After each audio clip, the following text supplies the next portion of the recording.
धन्यवाद। श्री चंद्रभान सिंह जी चौहान। माननीय सभापति महोदय, मुझे आप मांग संख्या 52 और मांग संख्या 53 में बोलने का मौका दिया, उसके लिए धन्यवाद। माननीय सभापति महोदय, सबसे पहले तो मैं सरकार को धन्यवाद देना चाहता हूं। जिस प्रकार का परिसीमन हुआ, बहुत अच्छा परिसीमन पूरे राजस्थान में पंचायत समितियों का, जिला परिषद का, ग्राम पंचायतों का बहुत अच्छा परिसीमन हुआ। पिछली सरकार में जो परिसीमन हुआ था वो छोटे छोटे पंचायतें, बड़ी बड़ी पंचायतें, छोटे छोटे गांव इस प्रकार का कर दिया था। तो मैं मंत्री जी को भी धन्यवाद दूँ, सीएम मुख्यमंत्री जी को भी धन्यवाद देना चाहता हूँ कि बहुत अच्छी तरह परिसीमन हुआ। और अब आने वाले दिनों में जो नरेगा का नाम चेंज कर बीबीजी आराम जी जोड़ा है, पर नरेगा के काम अच्छे हो, पक्के काम हो, उनके प्रस्ताव अच्छे आए, पक्की सड़क बने, पक्की नाली बने, क्योंकि गांवों में भी रोड की इन सब चीज़ों की समस्या है।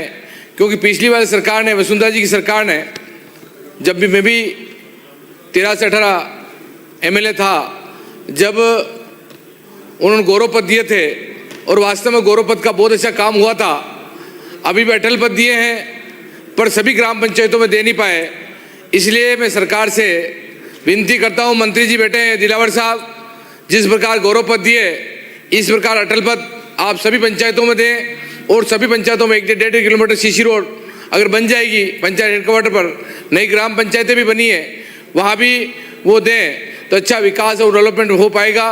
और नरेगा को आप खेती से जोड़ दें तो भी एक अच्छा फायदा मिलेगा, क्योंकि किसानों की जो आज मजदूर मिलने चाहते हैं वो मजदूर मिल नहीं पाते हैं। अगर नरेगा के माध्यम से आप उनको जोड़ देंगे तो किसान में, कृषि में काफ़ी फायदा होगा। और आप इसको गौशाला को भी नरेगा के माध्यम से जोड़ सकते हैं, क्योंकि अगर अपन उसे जोड़ेंगे तो गायों का भी अच्छा उद्धार होगा और गौशालों का भी उद्धार होगा। तो नरेगा से जोड़ने की मैं आपसे विनती करता हूँ। एक प्रधानमंत्री आवास, मुख्यमंत्री आवास, प्रधानमंत्री आवास मिलते हैं, उसमें मंत्री महोदय जो आप 1.5 लाख रुपए, 1 लाख रुपए 20,000 देते हो प्रधानमंत्री आवास के लिए, वो बहुत कम पैसा है। जो गरीब आदमी होता है वो कर्जा लेकर उस मकान को बना लेता है पर ब्याज में डूब जाता है। इसलिए उसका पैसा भी कम से कम 2.5 लाख से 3 लाख होना चाहिए, वो पैसा भी बढ़े।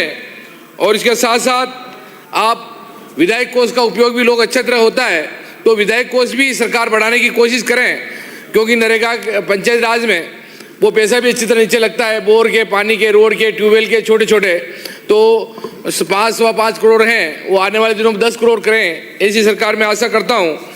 और सरपंचों के जो पैसा था, जो किस्तें थी, लंबे टाइम से किस्तें नहीं आई है, सरपंच वास्तव में जो काम करवाना चाह रहे वो काम हो नहीं पाए, इसलिए जो किस्तें सरकार के पास बाकी हैं या केंद्र सरकार के पास बाकी हैं, उस पैसे को लाने की, कैसे वो पैसा दे सकते हैं नीचे सरपंचों को, तो वो देने की कोशिश करें। और एक पंचायत समिति सदस्य और जिला परिषद सदस्य जो होते हैं उनको कोई अधिकार नहीं होते हैं, तो उनको भी एक अलग से विकास और डेवलपमेंट का फंड मिले। और जो जिला परिषद सदस्य होता है, जो सरपंच होता है, उनको मानदेय के रूप में सरकार कैसे क्या दे सकती है। जैसे सरपंच को मानदेय देती है तो पंचायत समिति सदस्य और जिला परिषद सदस्य को भी मानदेय देना चाहिए, ऐसा मैं सरकार से मांग करता हूं। और सफाई की व्यवस्था, मंत्री जी बार बार कहते हैं कि पंचायतों में सफाई हो, सब कुछ ऐसा हो, ऐसा प्रकार होना चाहिए, पर जितना बजट आप चाहते हैं उतना बजट शहरों में, नगर पालिकाओं में तो बजट मिल जाता है, पर वो बजट ग्राम पंचायतों में वो बजट मिलता नहीं है। फिर कभी कभी आते हैं मंत्री जी और उनको सरपंचों को भी सस्पेंड कर देते हैं या सचिव सस्पेंड हो जाते हैं। तो ऐसा कोई आप अलग से बजट दें तो अच्छा, सरपंच वहाँ साफ सफाई की व्यवस्था या दूसरी व्यवस्था सब कुछ अच्छी कर ले। और पंचायतों में बजट का भी आप करेंगे। एक राजीवा की महिलाएं जिस प्रकार की काम कर रही है, उनको भी नया कोई प्रोजेक्ट दें, सहकारी समिति के माध्यम से जोड़ें, भंडार से जोड़ें, मार्केट से जोड़ें, और अच्छा राजीवा की महिला कैसे अच्छा काम कर सकती है, उनका भी बजट के बारे में आप सोचें, तो आने वाले दिनों में अच्छा काम हो सकता है। अपने स्थानों पर बैठे हैं। माननीय सभापति महोदय, अपने अपने स्थान पर विराजे। मंत्री जी किरोड़ीलाल जी नहीं बैठे हैं, पर एक छोटे गांव में जो मंडियों की व्यवस्था है उन मंडी में टैक्सेज इतना कर दिया है, वो टैक्स वास्तव में जमा करा नहीं सकते जो बाहर होते हैं, इसलिए उन टैक्सेस को हटाया जाए, क्योंकि पिछले 2 साल से वो टैक्सेस लागू किया है, इसके लिए भी आप खत्म करने की कोशिश करेंगे। और माननीय सभापति महोदय, सरकार ने पहले हर ग्राम पंचायत पे जो गौशाला बनाने की बात हुई थी, वो गौशाला बनाने के प्रस्ताव वो दिए भी हैं, पर वो प्रस्ताव हो नहीं पाए हैं बहुत सी ग्राम पंचायतों में। माननीय मंत्री महोदय बैठे हैं, गो भक्त भी हैं, गो की कथा भी बड़ी शानदार करवाई, तो भी आज आप घोषणा करेंगे हर ग्राम पंचायत में आने वाले बजट से पहले सभी गौशालाएं बन जाए, और गौशालाओं को जो बजट देते हैं वो बजट पूरा साल भर का बजट दें, जो आप 9 महीने का बजट दे रहे हो उसे पार नहीं पड़ेगी। और नंदी गौशाला बनाने की बात हुई थी, नंदी गौशाला भी बनाएं, और जो गायों को अपन चारे के रूप में जो पैसा देते हैं, छोटी गायों को 25 रुपये देते हैं, उसके भी आप 50 रुपये करेंगे, और जो 50 रुपये देते हैं वो 100 रुपये देंगे, तो गायों की जो रोड पे घूमने की, गाँव में घूमने की जो खराबा होता है गाँव में, वो खराबा नहीं हो पाएगा। और वास्तव में जिस प्रकार की कथा मदन जी दिलावर साहब ने करवाई है, तो मैं सोच सकता हूँ आज गायों के बारे में बड़ी घोषणा करेंगे और अच्छी बात करेंगे। और माननीय सभापति महोदय, एक बहुत अच्छी बात मैं आपको कहना चाहता हूँ, हमारे वहाँ RL गठाला साहब कलेक्टर थे, और सभी जमीनों को जो बिला नाम जमीनें थी उन सबको गोचर कर दी, और आज उद्योग के लिए या गाँव में बसने के लिए या हम जितनी भी जो कार्रवाई करते हैं उनकी दिक्कत आती है, और ग्राम पंचायतों में वो काफ़ी दिक्कत आ रही है। इसलिए सरकार ऐसा कोई प्रस्ताव लें कि हमारी जो गौशाला पहले आज से जो 1990 से पहले थी स्थिति, वो स्थिति हमारी वापस हो जाए और बिल्ला नाम जमीनें वापस हो जाए, तो वहाँ उद्योग के लिए हम कुछ कर सकते हैं, गौशाला के लिए कुछ कर सकते हैं, या आबादी के लिए कुछ कर सकते हैं, इसके बारे में सोचें।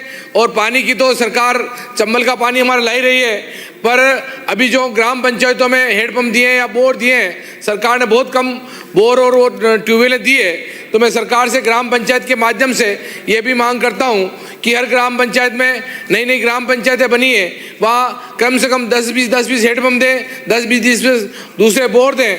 और अलग से सरकार, अभी बारिश ज़्यादा होने की वजह से ग्रामीण रोडें काफ़ी ख़राब हुई है, या ग्राम पंचायत हेडक्वार्टर में रोड काफ़ी ख़राब हुई है, तो कम से कम एक MLA को 20-20 करोड़ का बजट देकर उनका रोडों को पक्की करने का प्रस्ताव भी करें, और ग्राम में उनको सुधारने की कोशिश भी करें। एक पंचायत समिति और ग्राम पंचायतों को ग्रेवल की देने की कोई एक ग्राम पंचायत, एक सरपंच अपने ग्राम में कोई ग्रेवल डालने के लिए अलग से कोई पैसा पास नहीं कर सकता है। इसलिए माननीय सभापति महोदय, ऐसा कोई प्रस्ताव, मंत्री महोदय ऐसा कोई प्रस्ताव दें कि ग्रेवल के लिए ग्राम पंचायत या पंचायत समिति से पैसा हम दे सकते हैं, ऐसा कोई प्रस्ताव आप लोग पारित कराएं। माननीय सभापति महोदय, और गाँव में ये पट्टे की छोटी मोटी दिक्कतें रहती है आपस में गाँव में, क्या जहाँ भी गौचर पे अगर कोई आबादी बसी हुई है तो सरकार ऐसा कोई प्रस्ताव दे कि वो आबादी उनमें अपने आप ही आबादी हो जाए, या उनको सरकार कोई प्रस्ताव बजट दे सकती है, या उनको आबादी में ले सकती है। क्योंकि जो गांव वर्षों से गोचर में बस गए या ऐसा कोई सरकार नियम लेकर उनको पट्टे देने की कोशिश करे तो अच्छा होगा।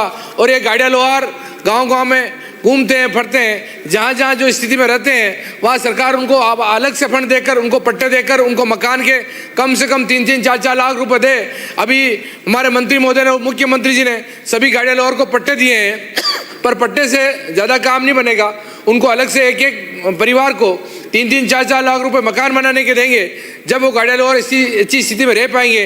क्यों आज भी वो गाड़िया लोहार अब गाड़ी में रह रहे हैं, वो बहुत बड़ी दिक्कत है गांव में, इसलिए वो भी आप करने की कोशिश करें। और नरेगा को जो VG राम जी जो आपने किया है, उससे पक्के काम ज़्यादा से ज़्यादा पास कर आज जो नरेगा के काम छोटे मोटे बंद पड़े हैं वो सरकार उनको चालू कराएं, अच्छी तरह चालू कराएं। माननीय सभापति महोदय, ग्राम पंचायतों और पंचायत समिति में कर्मचारियों की बहुत कमी है, जिला परिषद में भी कमी है, इसलिए वहाँ विकास अधिकारी की, सचिवों की, सहायक सचिवों की, जो सहायक सचिव वर्षों से काम कर रहे हैं पर वो परमानेंट नहीं हो पाए, मंत्री महोदय उनको परमानेंट कर दें, क्यों जब जब भी किया है भारतीय जनता पार्टी की सरकार ने उनको परमानेंट किया है, और जो बाकी हैं उनको भी आज आप घोषणा कर कर उन सब कर्मचारियों को आप परमानेंट करेंगे जो वर्षों से काम करें, क्योंकि उनके जो आप 4-4, 5-5 हजार, 10-10 हजार रुपये उनको तनख्वाह दे रहे हैं, उनकी तनख्वाह से उनका परिवार चल नहीं सकता है।